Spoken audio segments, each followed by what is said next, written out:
Coca-Cola's relationship with South Africa during the apartheid era is a complex and often controversial topic, reflecting the broader dynamics of multinational corporations operating under a regime of racial segregation and oppression.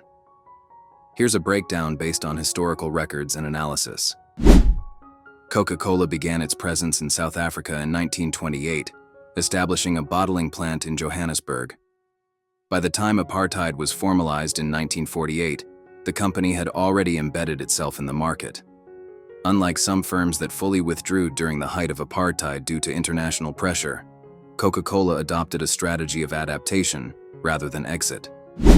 It continued operations through local bottlers, maintaining a significant market presence.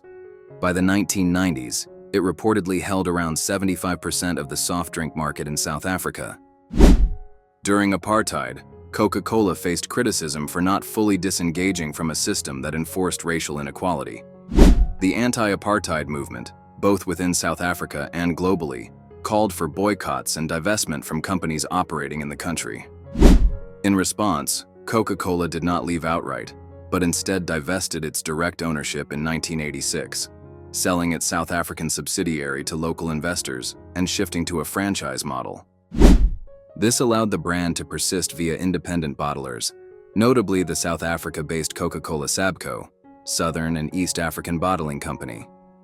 Critics argued this was a superficial move, maintaining profits while dodging full accountability, since Coca-Cola retained influence through its concentrate supply and branding agreements. Despite this, Coca-Cola also took steps that some viewed as progressive within the constraints of the regime.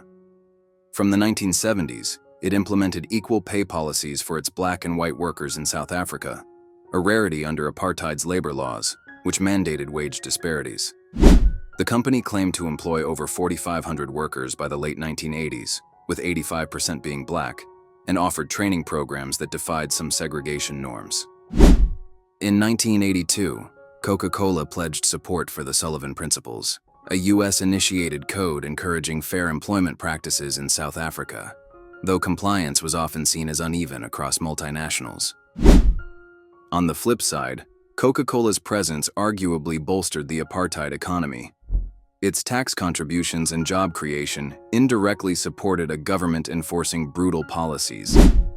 Activists, including those in the US, targeted Coca-Cola in divestment campaigns, for example at Emory University in 1986, claiming it prioritized market share over morality. Pepsi, by contrast, fully withdrew from South Africa in 1985, returning only post-apartheid in 1994, which some saw as a clearer stance against the regime, though it ceded market dominance to Coke in the process. Post-apartheid, Coca-Cola quickly reasserted direct investment, acquiring stakes in bottling operations by 1995, capitalizing on its uninterrupted brand recognition.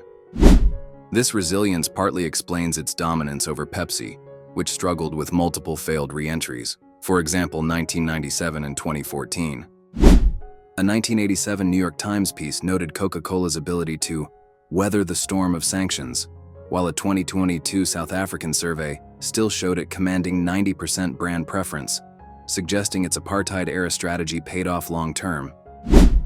In short, Coca-Cola navigated apartheid by balancing limited concessions, equal pay, Sullivan Principles, with a pragmatic refusal to fully exit, preserving its market foothold.